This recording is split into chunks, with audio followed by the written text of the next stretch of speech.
wabarakatuh. Kami dari kelompok 6 akan sedikit menjelaskan tentang judul budaya patriarki di implikasi kehidupan masyarakat. Dengan saya sendiri Ilham Setiawan.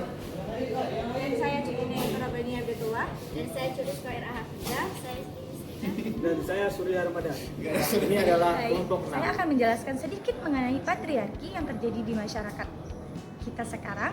Jadi patriarki tersebut ya sebuah sistem sosial yang menempatkan pria sebagai pemenang otoritas pertama, yang mana dalam banyak hal pria lebih diutamakan dan ditonjolkan, seperti dalam kepemimpinan, seperti dalam politik, moral sosial, hak sosial, dan kekuasaan properti lainnya.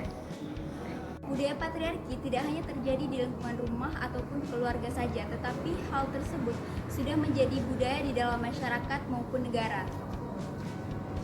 Budaya patriarki tersebut tersosialisasikan dengan baik karena adanya dukungan dari beberapa aspek kehidupan seperti agama dan aspek negara.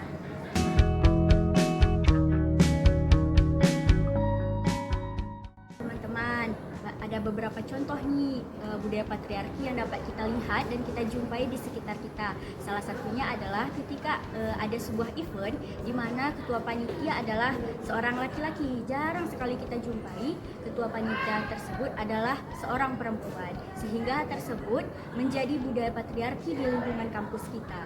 Dan contoh lain yang bisa kita lihat khususnya di Aceh, bahwa banyak sekali ketua kampung atau geci adalah seorang laki-laki, bukan seorang perempuan. Bahkan jarang sekali kita jumpai ketua geci tersebut atau geci adalah seorang perempuan. Contoh lain khususnya di Aceh dan terkhusus lagi di daerah Gayo, banyak budaya patriarki seperti menyediakan tempat duduk, menyediakan tempat makan khusus untuk para laki-laki, sehingga hal tersebut menjadi darah daging patriarki di daerah kita khususnya Aceh.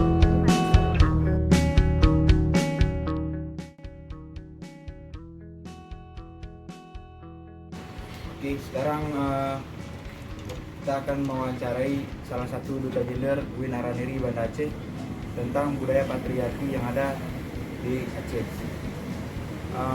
Bang, menurut Abang bagaimana tanggapannya mengenai budaya patriarki di masyarakat Aceh? Menurut saya pribadi, budaya patriarki ini merupakan salah satu budaya yang menjadi asumsi publik yang sangat dibicarakan hangat di kalangan masyarakat. Artinya ini adalah salah satu budaya yang merusak juga generasi dan juga budaya yang sehingga ini menjadi akulturasi campur budaya antara luar negeri yang masuk ke dalam budaya masyarakat. Tentunya pandangan saya pribadi ini sangat harus dikecam keras, harus dibuang budaya ini. Terus menurut Abang apa sih faktor penyebab budaya patriarki di masyarakat kita? Tentunya kalau faktor yang menyebabkan terjadinya budaya patriarki sendiri ini adalah salah satunya kurangnya sumber daya masyarakat ataupun bagaimana pemerintah mengelola SDM di kalangan masyarakat yang tergolong pedesaan tersebut desa tertinggal, sehingga terjadinya faktor-faktor ini yang menyebabkan budaya patriarki ini menyebar luas di dalam masyarakat. Itu sudah menjadi budaya, Bang. Terus apa dampak dari budaya patriarki yang terjadi di masyarakat sekarang? Mungkin untuk dampaknya bisa kita lihat banyaknya kasus-kasus yang menyebabkan di mana perempuan dilecehkan dan juga anak-anak di bawah umur terjadinya pembulian, sehingga banyaknya di kalangan-kalangan anak-anak zaman sekarang yang terkontaminasi dengan teknologi yang menyebabkan anak-anak di bawah usia dini telah melakukan hal-hal yang negatif. Baik, mungkin itu aja. Terima kasih banyak, Bang. Oke, pada kesempatan kali ini kita sedang bersama Kak Nazla. Kak Nazla ini salah satu duta gender UIN Araniri tahun 2023. Dan beliau berasal dari jurusan AK. Benar. Ya Kak? Kami kami ingin mempertanyakan beberapa hal Kak terkait budaya patriarki yang terjadi di kehidupan sosial. Oke Kak. Jadi pertanyaan pertama dari kami nih kan. Bagaimana menurut kakak tentang budaya patriarki hari ini? Mengenai patriarki, jadi patriarki itu kan memang sebuah sistem sosial yang sekarang tuh masih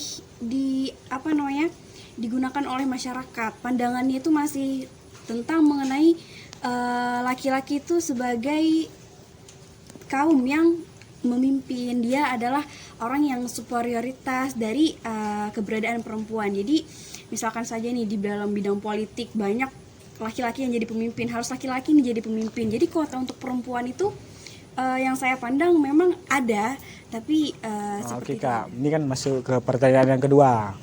Nah, jadi bagaimana Kak cara menangani atau meminimalisir agar tidak terjadinya budaya patriarki?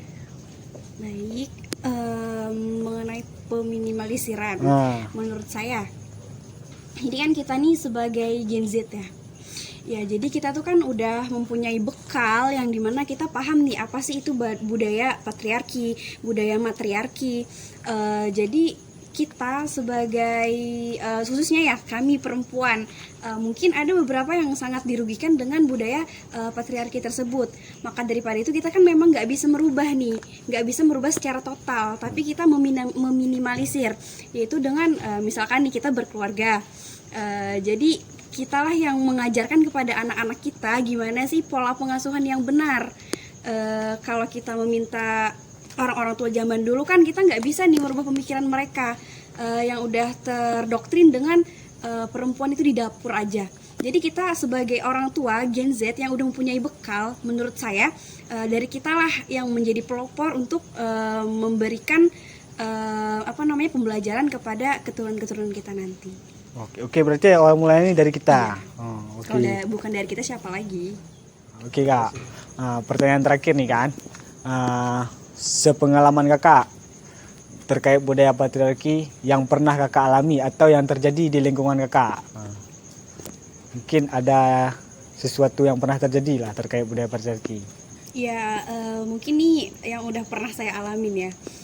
Jadi saat itu saya di kelas pemilihan komdit nih. Jadi saya ditunjuk juga, terus ada yang mengajukan cowok juga.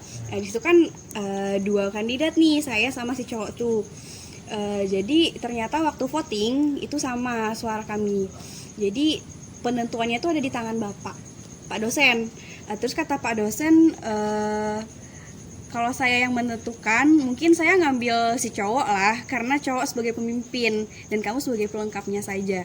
Berarti di situ kan nggak ada celah nih untuk saya memimpin kelas itu. Padahal kan ya memang kita nggak tahu gimana cara kerjanya.